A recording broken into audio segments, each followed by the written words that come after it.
আসসালামু আলাইকুম বন্ধুরা, কেমন আছেন? আশা করি আল্লাহর রহমতে ভালো আছেন। আমিও আপনাদের দোয়ায় ভালো আছি। এই যে এক ভাই বাড়ির আঙিনায় একটি জাম্বুরা গাছ রয়েছে। আল্লাহ নামরিয়া গাছটায় পর্যাপ্ত পরিমাণ জাম্বুরা হয়েছে, আলহামদুলিল্লাহ। এই যে দেখেন, গাছটায় প্রতিটা থোকে 3-4টে করে জাম্বুরা আছে। এই যে আপনাদের দেখাইতেছি, দেখেন। এই যে প্রতিটা ঠালে আল্লাহ নামরিয়া জাম্বুরা আছে গাছটায়। এই যে দেখেন, একদম নিচে।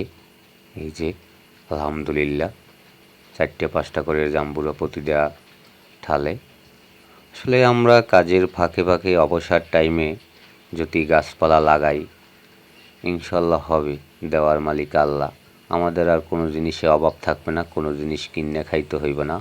আমরা খাইতে পারবো এবং পাড়া প্রতিবেশীকেও খাওয়াইতে পারবো। তাই আসেন সবাই মিলে আমরা গাছ লাগাই, দেশের পরিবেশ বাঁচাই।